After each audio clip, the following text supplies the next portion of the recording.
Bonjour à tous, j'espère que vous allez bien.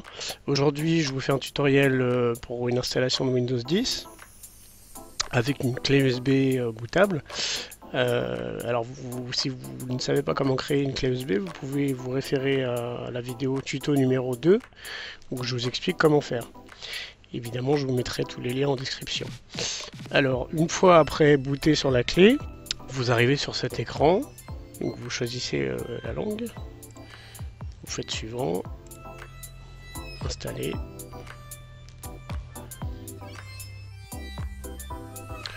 Voilà, vous rentrez la clé de votre Windows que vous avez acheté.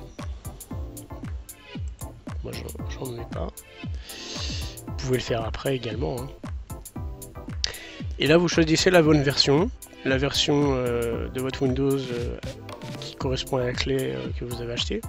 Donc les versions, généralement, ce qui est utilisé, c'est la version famille, éducation, professionnelle ou c'est tout, ou professionnel. Donc généralement, c'est ces trois versions-là qui sont utilisées. Le N, c'est une version qui est amputée de la partie multimédia, donc tout ce qui va être jeu, tout ce qui va être vidéo, etc.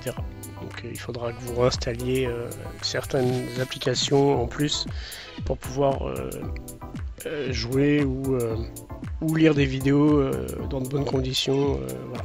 Tout ce qui va être codec, etc. Donc, nous on va choisir la version famille. Alors il faut bien prendre en compte que cette version c'est une version 64 bits, donc il prend à partir de 2 Go de RAM, voire 4. Et qui monte bien au-delà, jusqu'à 16, 32, 64, 128, enfin voilà. Donc c'est pas une version 32 bits. Suivant. On ne lit pas, on va faire juste j'accepte. On fait suivant.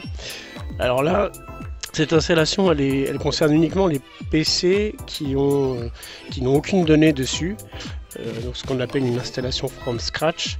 C'est une installation de A à Z où il n'y a aucune donnée, aucun OS, vraiment où on part de zéro. Donc vous sélectionnez personnaliser pour ce type d'installation. Alors donc là on voit bien la partition de 60 Go qui est disponible, qui est visible. Donc nous on va créer deux partitions. Donc vous faites tout simplement nouveau. Vous remplacez la quantité de mégas attribués à cette partition. On va mettre, admettons, 20, voilà, 20 000 mégas, donc 20 gigas. Et on fait appliquer. Donc là, ils vous disent que voilà, on peut créer des partitions supplémentaires.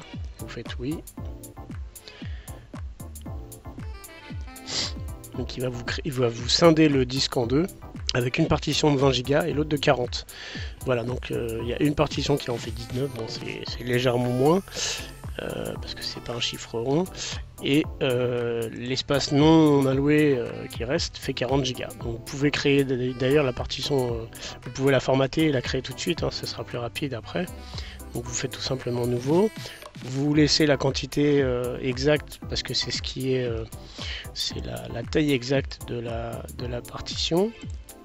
Vous faites appliquer. Voilà. Et une fois que c'est fait, vous faites formater. Vous faites OK. Donc là, il va vous formater la partition secondaire. Voilà, c'est fait. C'est vraiment très rapide.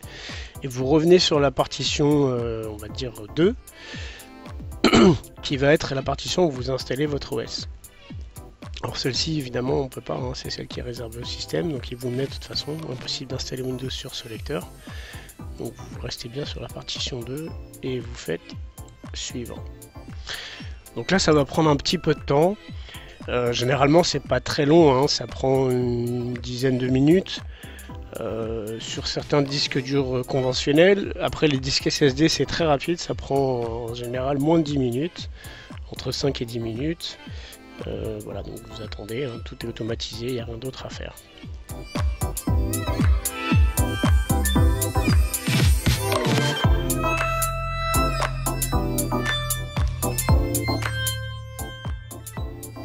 Donc voilà, il va redémarrer. Donc vous le laissez rebooter normalement. Vous voyez, c'est très rapide.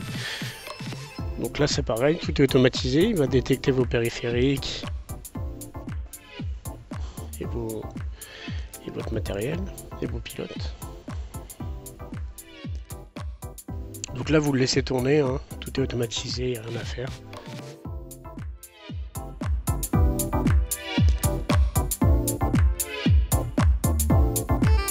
Donc il risque de redémarrer plusieurs fois. Ne vous inquiétez pas, tout est normal.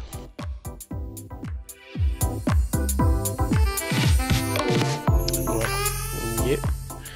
Bonjour, Alors, on va vous demander. je suis Cortana Voilà, et je suis là pour vous aider. Paramétrer Cortana, donc vous cliquez en bas. Moi perso je veux le déconnecter, j'en veux pas. Donc vous cliquez sur le micro ici pour le désactiver. Donc vous le laissez parler, vous le laissez faire son truc. Tant qu'il y a écrit ces phrases, on ne peut rien faire. Voilà, vous le laissez tourner. Et voilà. Donc vous commencez par, donc, commençons par la région. Donc vous choisissez bien évidemment la langue. Hein. Vous prenez français, j'imagine. Sauf pour ceux qui veulent mettre anglais. Pareil, français. Là, vous faites ignorer. Vous laissez tourner. Alors, le compte Microsoft, ça, c'est si vous en avez un, vous pouvez le mettre. Personnellement, je vous déconseille parce qu'il va vous restaurer tout ce que vous aviez sur votre compte Hotmail.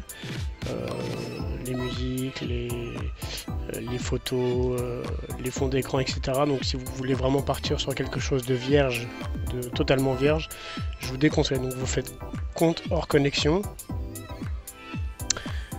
Alors, voulez-vous connecter avec Microsoft à la place? Moi je mets non. Voilà. Je préfère avoir un profil local, vierge. Donc vous mettez votre nom. Voilà, vous faites suivant. Mot de passe, si vous voulez en mettre un, vous pouvez également. Moi j'en mets pas, je fais suivant. Alors là, il va vous demander tout un tas de choses.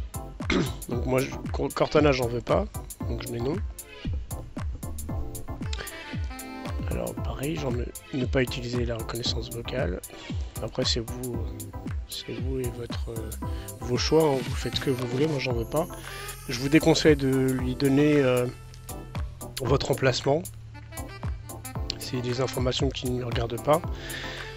Également localiser mon appareil, je vous déconseille de lui donner la position.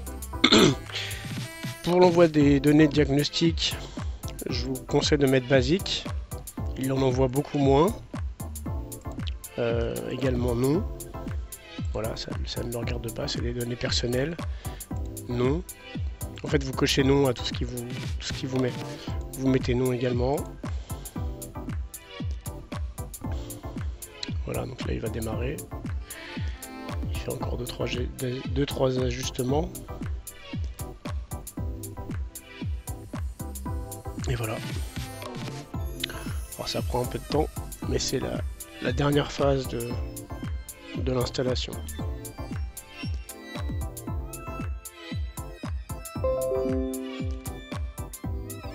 Et voilà, la vidéo est maintenant terminée, j'espère qu'elle vous aura plu et surtout qu'elle vous aura aidé dans ce tutoriel étape par étape pour l'installation de Windows 10.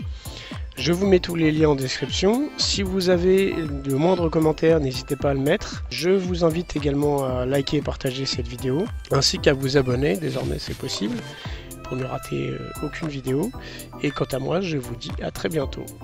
Salut!